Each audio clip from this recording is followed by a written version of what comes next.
¿Qué tal? El día de hoy vamos a revisar las comorbilidades de la obesidad. Sé que en la clase anterior estuvieron ya revisando con el doctor Lavalle algunos aspectos clave de la fisiopatología de la obesidad. Sabemos también que la obesidad es una enfermedad sumamente prevalente y que independientemente de la práctica clínica o el tipo de práctica clínica que ustedes vayan a tener, van a encontrarse pacientes con obesidad.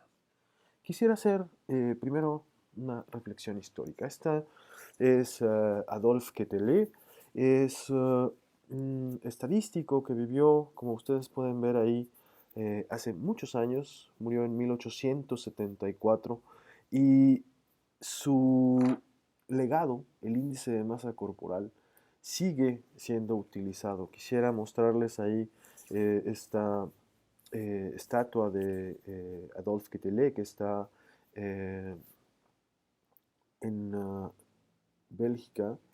Y si se fijan en esta parte de su brazo izquierdo, de su mano izquierda, tiene Quetelet el globo terráqueo. Y creo que eso es un reflejo de lo que se ha utilizado,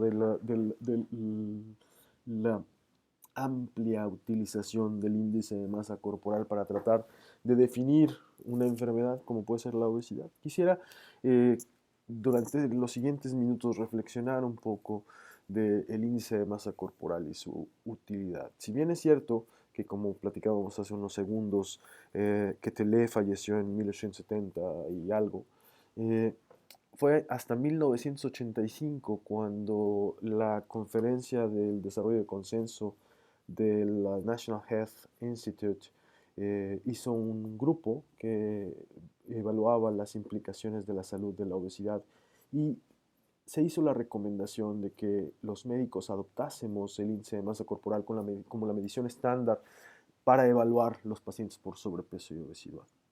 Sabemos además que el índice de masa corporal no tiene una relación lineal perfecta con morbilidad y mortalidad. Sabemos que, como muchas otras cosas en biología, están estas asociaciones en J o en U, lo que quiere decir que en índices de masa corporal muy bajos se ve un incremento en la mortalidad, lo mismo que en índices de masa corporal muy altos.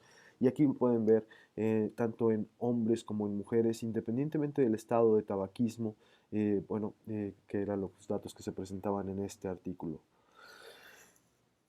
Quisiera empezar por un análisis de la crítica del índice de masa corporal como una herramienta diagnóstica y cómo es que hemos recaído en una herramienta que funciona muy bien para la epidemiología, la hemos tratado de extrapolar al consultorio.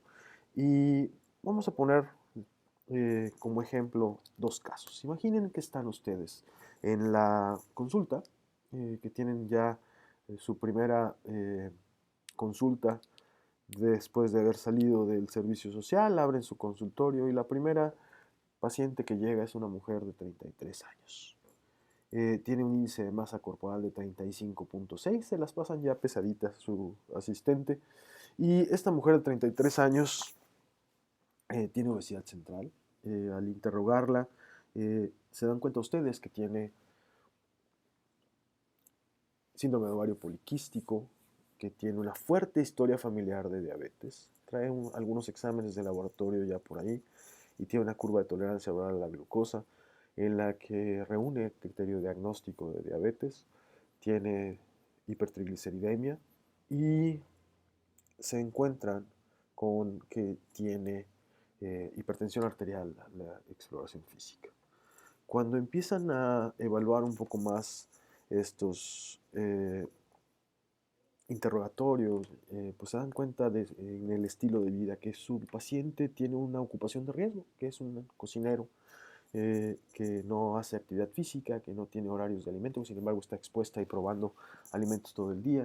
Y cuando van a evaluar la parte de la esfera psicológica, de este entendimiento biopsicosocial que debemos tener de las enfermedades, particularmente de las multifactoriales como la obesidad, se nota que la paciente tiene síntomas depresivos, que tiene un trastorno de conducta alimentaria que es bastante prevalente entre pacientes con obesidad, como es el trastorno por atracón, y que además tiene problemas de pareja. Bueno, a pesar de que esta mujer no tiene 40 o más de índice de masa corporal, es claro que tiene obesidad mórbida, tiene comorbilidades francas relacionadas a la obesidad, tiene síndrome metabólico, tiene un problema ocupacional, tiene además un trastorno alimentario y está deprimida. Cuando ustedes han hecho ya la prescripción de esta paciente, la mandan a casa con tratamiento basado en evidencia científica que revisaremos en las siguientes dos pláticas, llega su segunda paciente. Y su segunda paciente es una mujer también de 33 años y que también tiene un índice de masa corporal de 35.6. Sin embargo, esta paciente tiene una obesidad que no es central, sino ginecoide. Ella dice que ha ido ganando peso después de cada uno de sus 3 partos. No hay historia familiar de diabetes y ya le habían hecho una curva de tolerancia a la glucosa, que es normal, tiene una tensión arterial normal, sus lípidos son normales, no tiene depresión, no hay trastorno de conducta alimentaria, no tiene horarios de alimentos, no hace ejercicio, pero se dedica al hogar, tiene la posibilidad de cuidarse. Bueno, pues la realidad es que esta paciente, su diagnóstico es básicamente obesidad y no la podríamos clasificar como en la anterior, como una obesidad mórbida. Esta paciente tiene obesidad, no tiene trastorno de conducta alimentaria y su estilo de vida la ha llevado a ganar peso. Tenemos menos prisa para tratarla a ella que tratar al paciente anterior.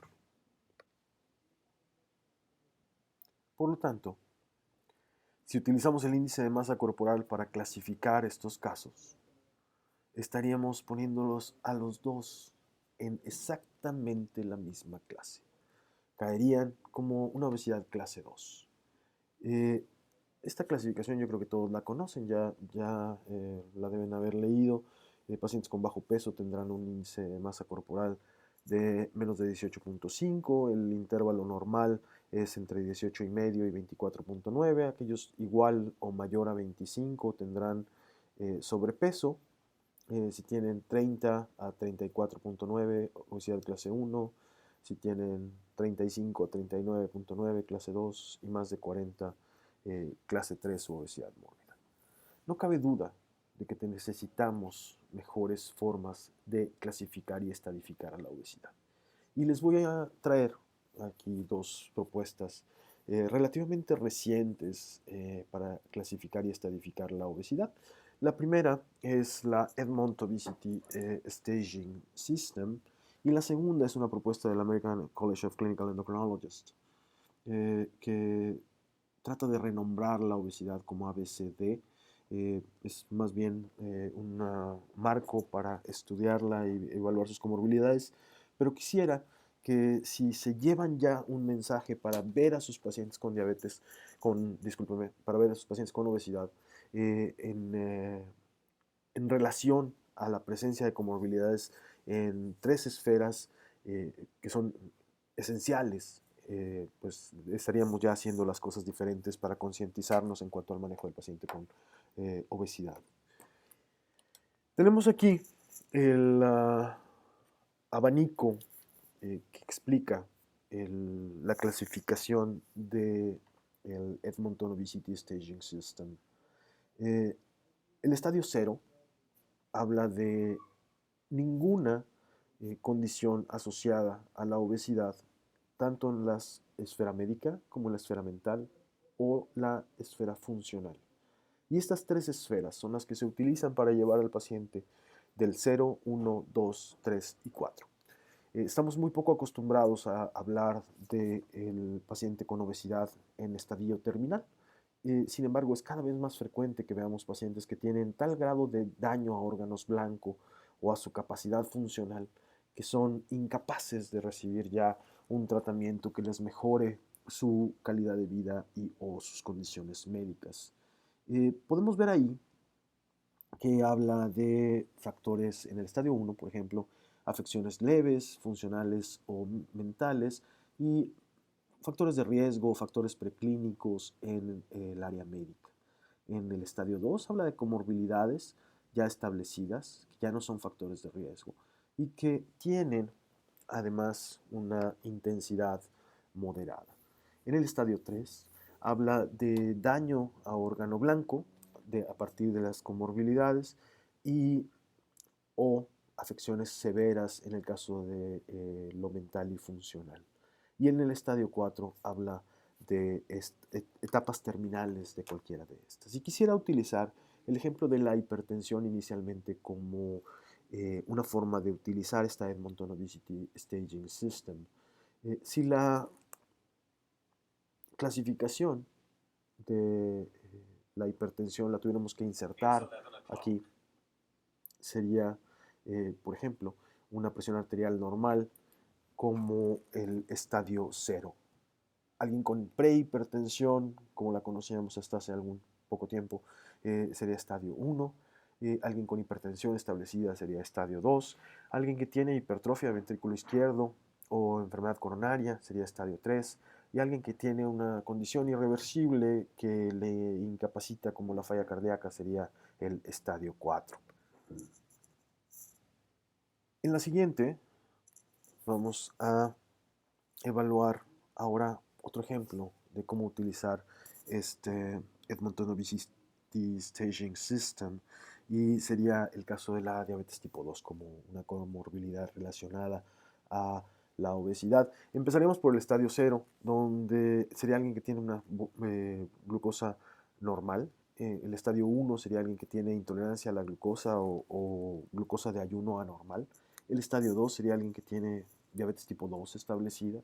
El estadio 3, alguien que tiene enfermedades micro y macrovasculares relacionadas a la diabetes tipo 2. Y el estadio 4 es cuando esas complicaciones han llegado ya al estadio terminal, como puede ser la ceguera o la enfermedad renal terminal. ¿Por qué es importante este Edmonton Obesity Staging System? Bueno, es importante porque se asocia independientemente de la clase de obesidad e incluso en pacientes con sobrepeso a el presentar un mayor riesgo de mortalidad. Pueden ver aquí en la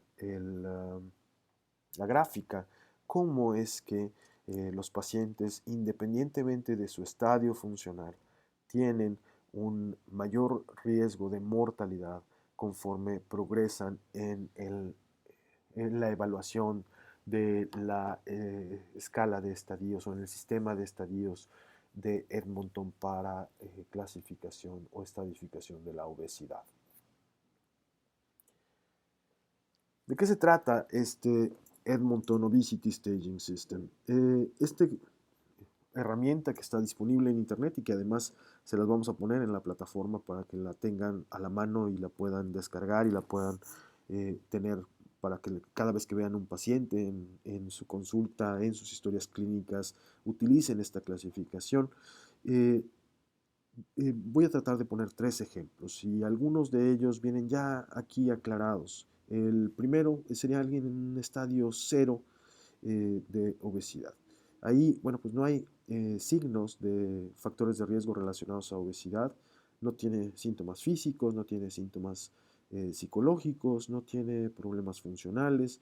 Y aquí vemos el caso de esta paciente con un índice de masa corporal de 32 que no tiene complicaciones en su función y que, como pueden ver ustedes, independientemente de cómo queda en el estadio, en la clasificación, resulta ser alguien que no tiene limitaciones. Entonces tiene una obesidad clase 1 a pesar de eso, pero su score de Edmonton es un estadio 0. Quiere decir que no hay comorbilidades relacionadas. En un estadio 1, el paciente tiene estas afecciones subclínicas o síntomas moderados en cuanto a la parte física o de percepción de bienestar que puede ser, por lo tanto, alguien que no tiene un impacto en su calidad de vida. Y vemos aquí el ejemplo que ponen ellos, una mujer de 38 años de edad con un índice de masa corporal de prácticamente 60, 59.2. Tiene una hipertensión limítrofe, tiene dolor moderado de la espalda baja y dolor de rodillas, pero no requiere ninguna intervención médica. y por lo tanto, pues vemos por su índice de masa corporal que esta paciente tiene una obesidad de las antes conocidas como mórbida, es una obesidad clase 3, pero es una paciente poco afectada a este momento por las condiciones comórbidas relacionadas a la obesidad, tanto en la esfera médica como en la esfera física, como en la esfera psicológica. Un estadio 2, un ejemplo de este sería alguien como el que viene aquí, 32 años con índice de masa corporal de 36, que tiene hipertensión esencial y que tiene apnea obstructiva del sueño. Entonces, bueno, pues a pesar de que tiene un índice de masa corporal menor al paciente que poníamos en el ejemplo anterior, tiene un estadio más avanzado de la obesidad porque tiene enfermedades establecidas relacionadas a la obesidad, que en este caso es la hipertensión y la apnea del sueño. Un ejemplo del estadio 3, una mujer de 49 años con índice de masa corporal de 67, que ha sido diagnosticada con apnea del sueño, enfermedad cardiovascular, enfermedad por reflujo gastroesofágico y que ha tenido un evento vascular cerebral. Tiene limitaciones funcionales importantes en la movilidad debido a osteoartrosis y gota. Pues bien, esta paciente tiene enfermedades significativas que ya están afectándola, como puede ser en este caso la enfermedad cardiovascular, y tiene algo que clasificaríamos con obesidad clase 3, pero también un estadio 3, dado las condiciones establecidas. En el estadio 4, pues es el ejemplo aquí, una mujer de 45 años con un índice de masa corporal de 54, quien está ya limitada a una silla de ruedas por la artrosis, por la dificultad respiratoria y un trastorno de ansiedad relacionado. Esta paciente tiene una obesidad clase 3, pero funcionalmente es una paciente que está severamente afectada y que podríamos considerar en el estadio 4. Existe una adaptación, y si bien no es el tema nuestro hablar de pediatría, estamos revisando la parte de medicina interna, creo que ustedes como médicos de primer contacto deberían conocer que existe una variante del Edmond Obesity Staging System aplicable hacia los pacientes pediátricos, y si se fijan aquí tiene un estadio menos, va del 0 al 3, y ahí pueden consultar las condiciones y las definiciones. La otra área que quería platicar con ustedes el día de hoy es esta propuesta que hacen el American College of Clinical Endocrinologists para reclasificar la obesidad y cambiarle de nombre. Si bien es cierto que no ha tenido un impacto claro en la forma en que le llamamos a la obesidad se sigue llamando obesidad después de la propuesta que hicieron hace poco más de un año ellos. Creo que se trata de un modelo interesante porque nos hace pensar a la obesidad como una enfermedad que tiene una causa que se basa en el exceso de adiposidad y que tiene impactos en la salud del paciente. Este modelo implica también el insertar un modelo de cuidado crónico y un algoritmo de práctica clínica para manejar a los pacientes, como lo hacemos con otras enfermedades. Y una ventaja es que no se basa solamente en el índice de masa corporal, como se han basado otros modelos previos. Se enfatiza un abordaje centrado en las complicaciones que van a mandar en las decisiones terapéuticas y en los desenlaces deseados.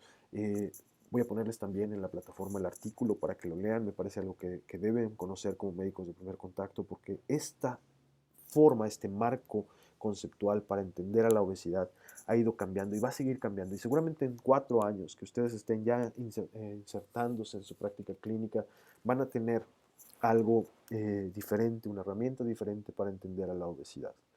Nada más para cerrar con el Adiposity-Based Chronic Disease, quisiera decir que tiene 4 componentes. Van a contextualizar quién es el paciente que estoy tratando, una práctica clínica que esté preparada para la atención del paciente con obesidad, y hablo de cosas tan sencillas como tener una báscula apropiada que tolere pacientes de más allá de 150 kilos, por ejemplo. que tengan un mobiliario en su consultorio que les permita que un paciente con obesidad se siente en el consultorio y no tenga miedo de que su silla se rompa, de que tengan un esfigmomanómetro apropiado para poder medir la presión arterial en el paciente con obesidad. La otra parte es empoderar al paciente y encontrar un paciente que esté motivado y activo, un participante activo en el tratamiento. Y eso es algo esencial en las enfermedades crónicas. Y otra cosa que le pone de forma muy importante son desenlaces medibles que se van a adaptar tanto al paciente como a la población que estemos tratando. Y esto tiene que ver con la forma en que hemos al día de hoy evaluado el éxito de la obesidad como pérdida de kilogramos. Entonces el paciente evalúa su éxito o su fracaso solamente en función de kilogramos sin saber nada de su composición corporal o de su mejoría en los lípidos, o de la disminución de riesgos en complicaciones, etcétera. Las últimas 4 diapositivas voy a hablar un poquito de cosas que ustedes ya saben que los pacientes con obesidad tienen y que han estado leyendo. Los pacientes tienen un mayor riesgo de tener apnea del sueño y más o menos 7 de cada 10 de pacientes con obesidad adultos reportan problema de sueño. Se puede tener enfermedad pulmonar, puedes tener hipertensión pulmonar, puedes tener un incremento en el riesgo de enfermedad hepática, de hígado graso no alcohólico y de progresar, por ejemplo, a fibrosis y o cirrosis. Puedes tener un mayor riesgo de enfermedad ovárica poliquística, de infertilidad en el caso de la mujer, puedes tener más disfunción eréctil en el hombre. Hay mayor riesgo de depresión, hay mayor riesgo de eventos vasculares cerebrales. Y se estima que más o menos el 23% de la enfermedad cardíaca isquémica en el mundo es explicable por la obesidad. La obesidad se asocia con dislipidemia, con hipertensión, con hipertrofia del ventrículo izquierdo, con falla cardíaca y bueno, pues es simplemente un reflejo del mismo continuo de la resistencia a la insulina, el exceso de adiposidad y sus manifestaciones. Más o menos el 44% de la carga relacionada del diabetes burden es relacionada a obesidad.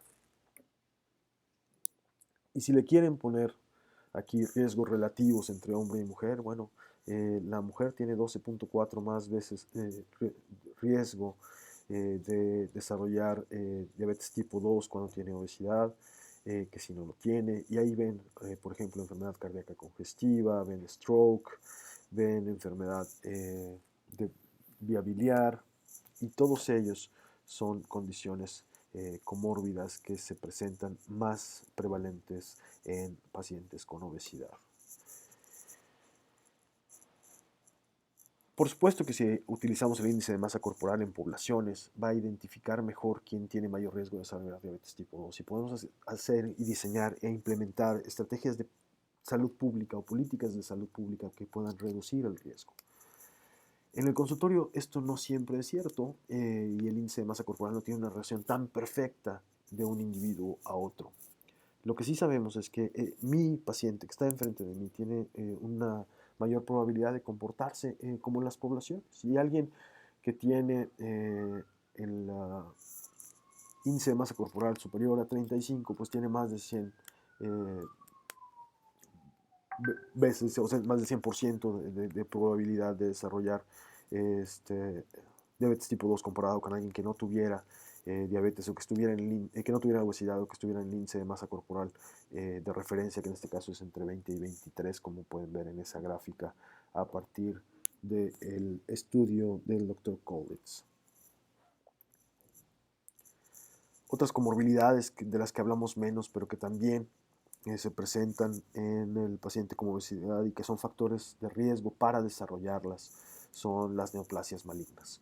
Y pueden ustedes ver aquí, por ejemplo, un efecto dependiente del peso, donde pacientes con sobrepeso tienen un riesgo incrementado comparado con pacientes con índice de masa corporal, pero pacientes con obesidad tienen un riesgo todavía mayor y pueden evaluar entonces ahí el riesgo relacionado o atribuible al índice de masa corporal. Tampoco es secreto que la obesidad afecta no solamente la función física, el riesgo de tener comorbilidades, pero también la capacidad funcional. Y si bien no me voy a detener a hablar mucho de calidad de vida, el paciente con obesidad tiene una percepción de disminución del impacto en la calidad de vida y se percibe como un mayor impacto en cuanto mayor es el índice de masa corporal. Quisiera cerrar aquí la presentación. Vamos a discutir durante la sesión en vivo algunos casos en cuanto a el abordaje diagnóstico, qué harían con algunas comorbilidades, cómo interrogarían algunas cosas. Y bueno, yo creo que aquí terminamos el video. Sigo a sus órdenes y nos vemos el próximo viernes en la clase presencial.